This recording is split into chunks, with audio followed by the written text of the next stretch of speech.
Welcome to the Perspectives on Healthcare podcast, where members of the medical community from different roles, venues, and locations share their unique perspectives on quality healthcare, its future, and how to improve it. Now, from the Your Keynote Speaker studio in Pittsburgh, Pennsylvania, here is your host, Rob Oliver. Thank you and welcome. My guest today is Dr. Will Cole. He is a leading functional medicine practitioner. He is a member of the millennial generation. He is from right here in the Pittsburgh, Pennsylvania area. Dr. Will, welcome to the podcast, man. Hey, thank you so much, my friend. I'm excited that we're talking. Yeah, absolutely. So tell me a little bit about yourself and your role in healthcare, please. So as you mentioned, I'm a functional medicine practitioner. So my doctorate is from Southern California University of Health Sciences, and my postdoctorate education and training is in functional medicine and clinical nutrition. So I'm trained through the Institute for Functional Medicine, which the Cleveland Clinic's Functional Medicine Center, all the physicians there at the Functional Medicine Center there at the Cleveland Clinic are trained through IFM, and that's who's trained me and my team and everything. So I started one of the first functional medicine telehealth centers actually over 10 years ago. So I've been doing telehealth for 12 years. We didn't have the language for calling it telehealth, but we did webcam consultations just like we're talking right now for the past 12 years. We called it a virtual functional medicine clinic is what we actually called it. But then over the past decade, then telehealth was a thing. And I'm like, oh yeah, that's what we do. But it was born out of necessity because as you mentioned, I'm based in Western Pennsylvania, and sadly, not a lot of people. I mean, there's a lot of people that aren't here, right? I mean, more people should be here, but it's amazing. But people needed access to this exciting field of healthcare called functional medicine. And that's my heart and my passion is really to figure out what's the root reasons of why people are struggling with a health issue. I have a massive passion for people struggling with different autoimmune problems, different inflammation issues, and that can manifest in many different ways. And I guess we could talk about it, but basically that's my role. That's my role in functional medicine. I've written books about this stuff too. So I'm a New York Times bestselling author. I wrote Intuitive Fasting, which is my newest book, and The Inflammation Spectrum and Ketotarian. And I do podcasts about this stuff too. It's called The Art of Being Well. I basically can't shut up about this, but my patients are my main focus. No doubt. So tell me this. If someone says, what's the difference between functional medicine and traditional medicine? What's your explanation for that? It's a good question. That's a good place to start. So let's break it down. The first thing that we do differently in functional medicine, anybody that's watching this or listening to this will know, hey, when I get my labs done, there's my number, and then there's this reference range that I'm being compared to, this X to Y interval. We get that reference range largely from a statistical bell curve average of people who go to labs. If you go to another lab, you may see that reference range will vary slightly from lab to lab. It's largely non-standardized. There's some exceptions to that, but most of the biomarkers are not standardized. We have to ask the question, who are the people that are typically going to labs?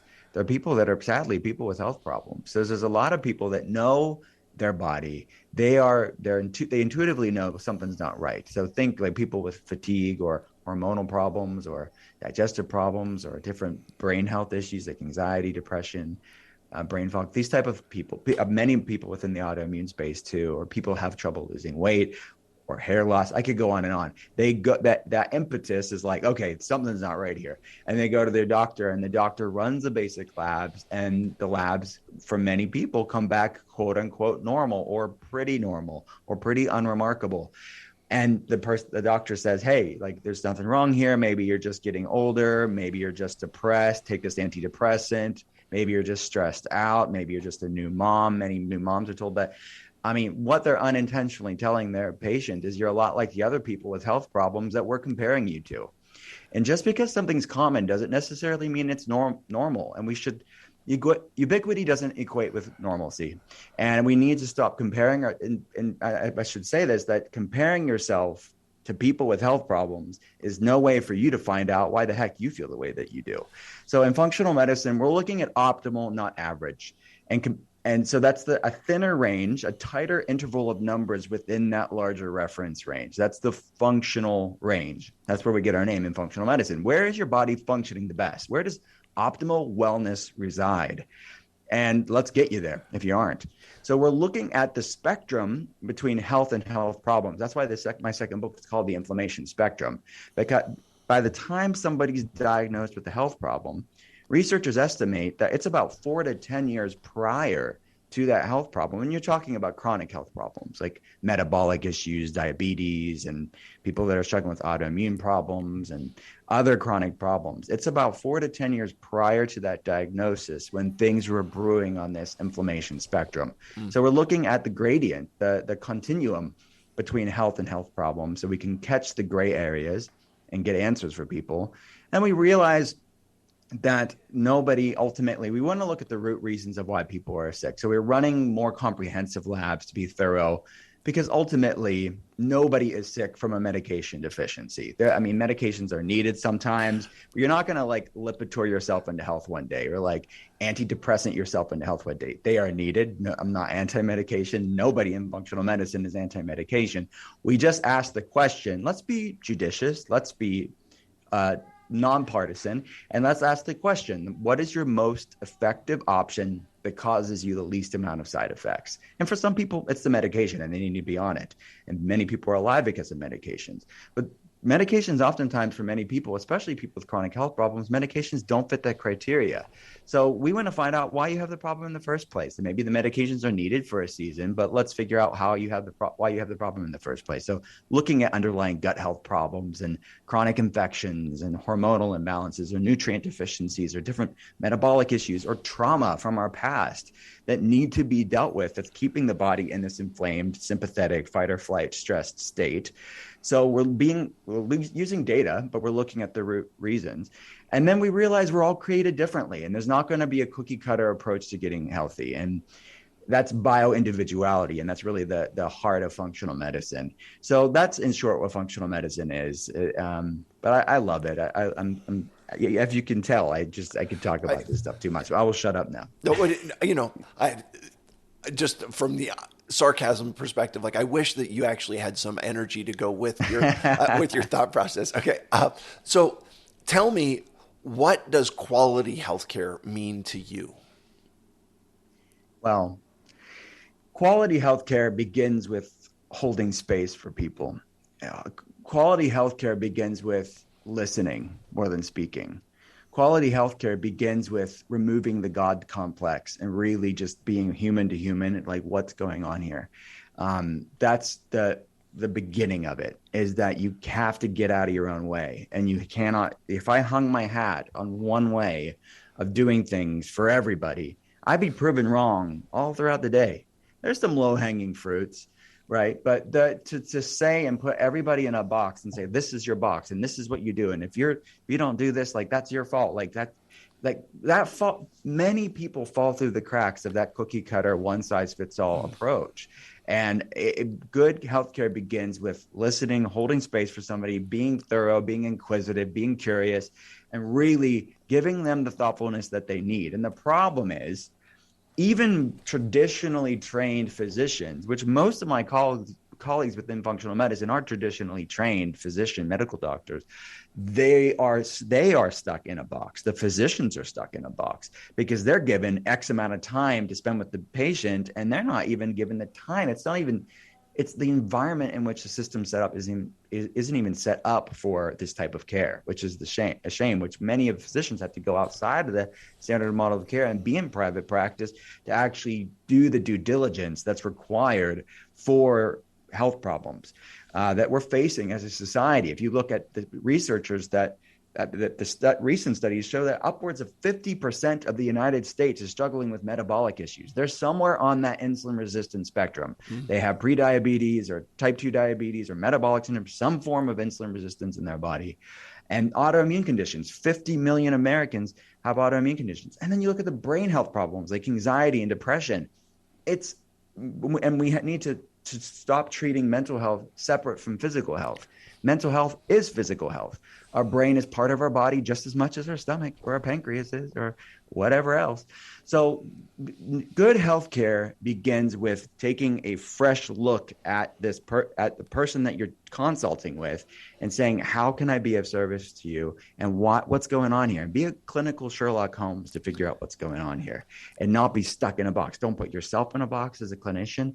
Don't put the patient in a box, because the box fails a lot of people. Sure. Can you give me an example of quality healthcare?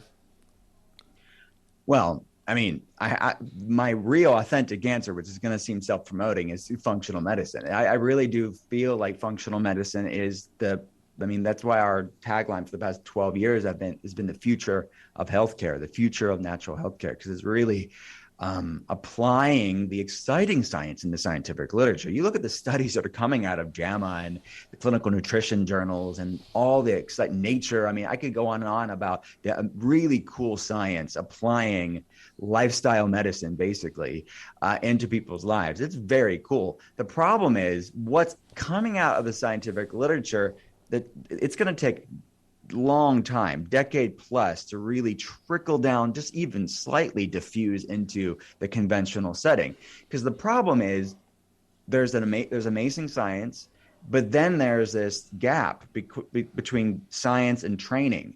The conventional training for physicians today is just largely to diagnose a disease and match it with a medication. They're given, and I recite this study in the journals, in my book, in the second book, in the inflammation spectrum, that most conventional doctors that are just trained as medical doctors, they would fail a basic nutrition test because they're not trained these things, and they're referring out to RDs and things like that, which is a whole other topic. But basically, there's a lot of people that could be benefited through lifestyle medicine, but yet the conversation's not being had. It's being had more than ever before, because more and more traditionally trained doctors are being trained in functional medicine. So they're at least giving some insight to the patient on things that they can do with their life to start improving their health. So we're moving in the right direction, I think, in many ways. But we still have a large way to go. So I guess to answer your question, what does it look like? I really feel like functional medicine and all its different models, there's different ways to go about it. There's group models. The Cleveland Clinic had for many years. I don't know what they're doing right now, but they were doing group models. I have colleagues of mine that do subscription models. I've been doing telehealth for 12 years. So there's definitely really innovative ways that we can get people care. But no matter how you do it, the model of care, to me, the best form of healthcare is functional medicine. And I would say another word for functional medicine is integrative medicine. So it's not us versus them, either or, where it's like this toxic tribalism. It's let's be both and say what's the best of Western medicine, what's the best of the leading labs, the leading therapies, and the leading modalities. Let's be the best of both worlds for our people, but still ask the question, what is your most effective option that causes you the least amount of side effects? And let's get them actually healthy. I think that's what the best form of healthcare looks like. It's a novel thought, but let's bring health back into healthcare and not let just be disease management care. Got it. What do you wish people understood about your role in healthcare? And you gave us a great explanation of what functional medicine is. Is there something that you wish either your colleagues or people in general understood a little bit better? So, I mean, I think even with that word I mentioned, let's bring the health back into healthcare. I think we need to bring the care back into healthcare too. So I think we just need to look at the term that we're under, right? I mean, health and care. Let's do a little bit more of both of those. And that's what I try to do for my patients. And that is what we do. And it's a sacred responsibility to me and my team to really hold space for these people, meaning like really listen to them and give them the attention that they need, validate them, because many of them are delegitimized systematically for years and told they're just basically crazy for having these different autoimmune problems. And if they just did what they were told and take this medication, they'd be fine. And they're doing that. They're taking the medications and they're not fine. And they're maxing out the medications and they're not fine. Or maybe it's managing their symptoms, but they're not in health. They're just disease managed, which is better than being unmanaged. But then there's an alternative. It is actually reclaiming your health. So what I've done for the past 12 years is just be of service to my patients. I just focused on my lane. I'm relentless in giving them the attention that they need.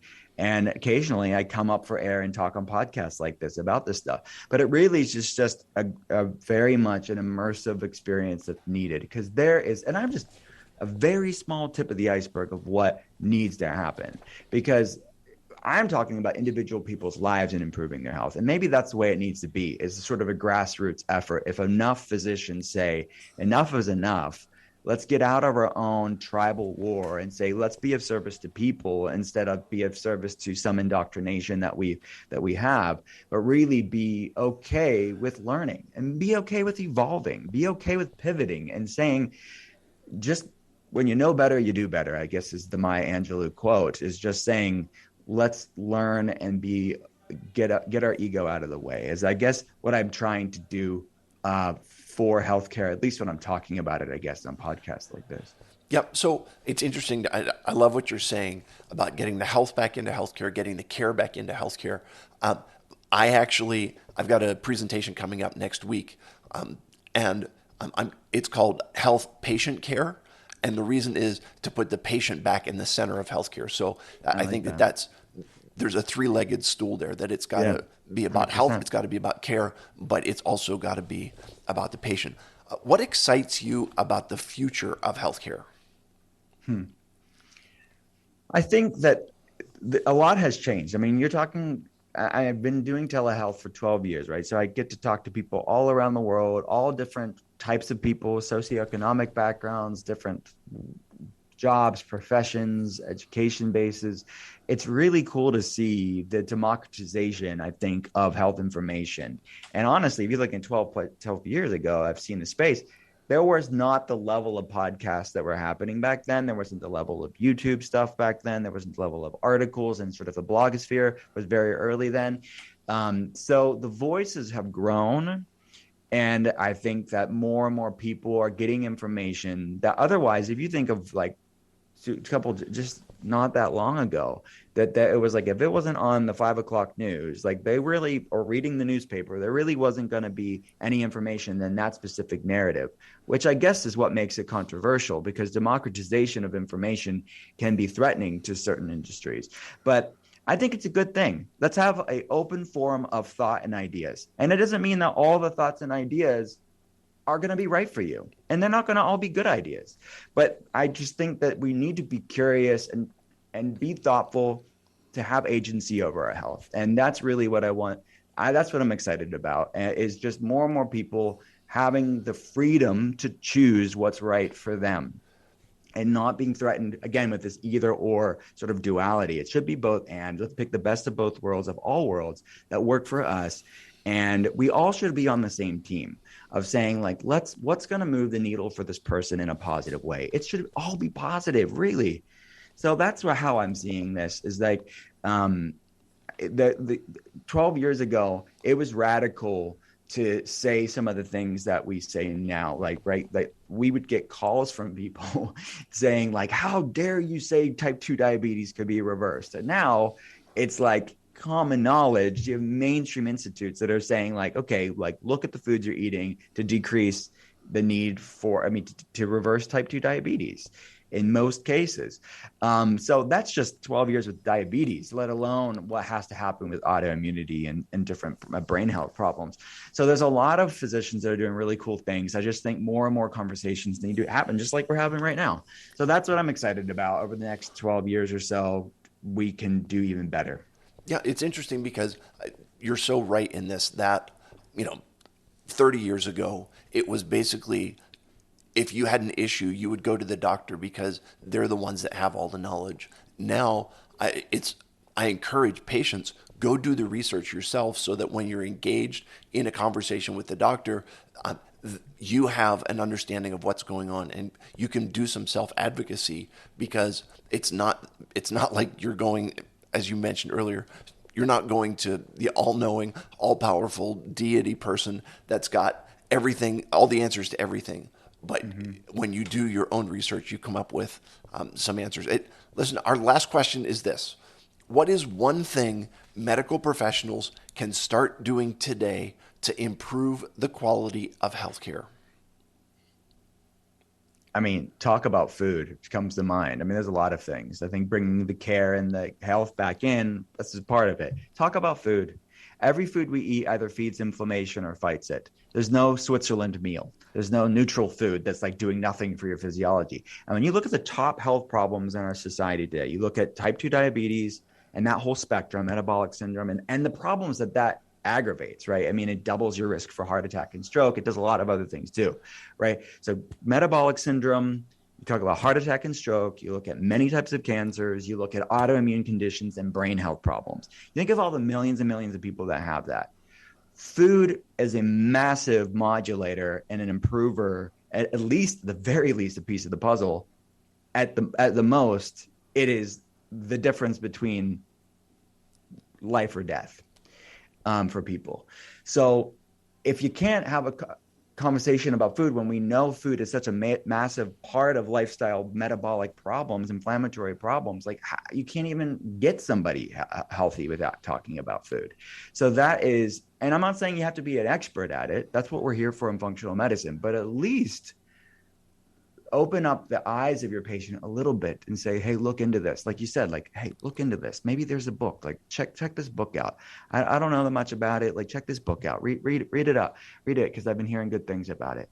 That's the amount of people that I've seen be benefited from just that little advice from someone that they respect, a physician that they respect or look up to.